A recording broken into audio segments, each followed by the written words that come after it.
Hey guys, welcome to the weekly market wrap-up. I'm Hannah Bernard. U.S. stock markets were crippled by a technical breakdown on NASDAQ on Thursday that brought stock trading on the country's second largest exchange to a halt for more than 3 hours.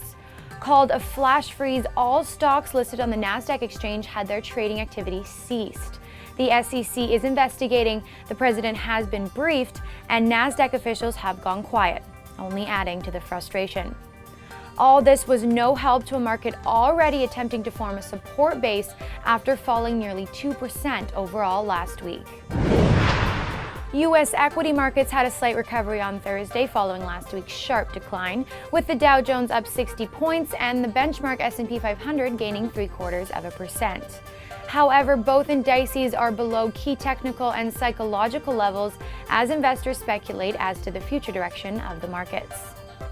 The FOMC meeting minutes released on Wednesday added more uncertainty, which suggests that the Federal Reserve is mixed as to the timing of QE-tapering and wanting to keep all options open.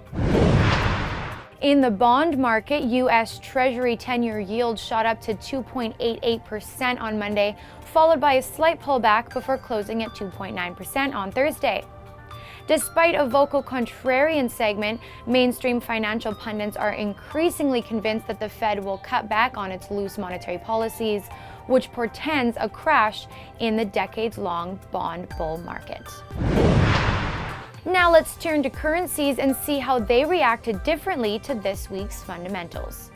The US dollar index recovered sharply after hitting a low this week of 80.77, with current trading occurring well above the 81 level. If support can hold, this will be net positive in terms of technical bullishness. The dollar-yen pair moved up substantially from Tuesday's low after yen appreciation due in part to huge sell-offs in the Japanese stock market. Current levels now trading hands at 98.63.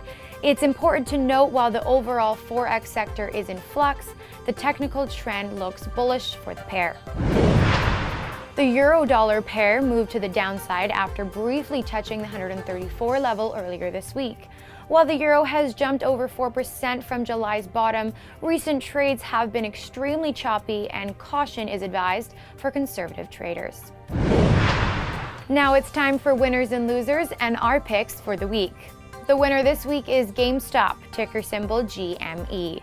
Share prices jumped 9% after the video game retailer exceeded its earnings estimate and raised its guidance for the year in anticipation of new gaming consoles being introduced by Sony and Microsoft.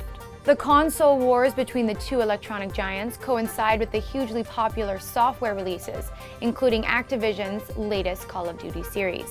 However, hardware and software sales have been in decline due to the emergence of online gaming, so the long-term picture is still cloudy. The loser for this week is Abercrombie and Fitch, ticker symbol ANF. This personally makes me very happy, as I do not agree with the CEO, Mike Jeffries' tactic to exclusively market to only thin, good-looking, cool kids. After a massive earnings miss, shares are down nearly 18% against the prior session. The sudden drop is indicative of changing consumer trends, especially in teen fashion, as tastes become more sophisticated. Watch for potential bounce in share price during the third and fourth quarter, as Abercrombie will now have to initiate aggressive sales incentive programs to address huge inventory hangovers. Well, those are our winners and losers for this week, but there are thousands of companies out there. So weigh in the comments section below, because I want to know who you thought rocked it and who sucked it this week. Finally, let's finish up with precious metals. Both gold and silver are forming support base after last week's huge jump in the spot market, with gold edging closer to $1,400 and silver reclaiming $23 after taking a slight dip earlier in the week. Finally, Palladium closed above $750, recovering some of the week's earlier losses as cyclical names lost their luster. Still, the immediate term momentum is fairly positive and should continue to slowly move higher from here. And that wraps it up. Thanks again so much for joining us for another weekly market wrap-up. I really hope you guys enjoy this weekend, but before you leave, please make sure to subscribe to our YouTube channel and find us on Facebook and Twitter. For VNN, I'm Hannah Bernard.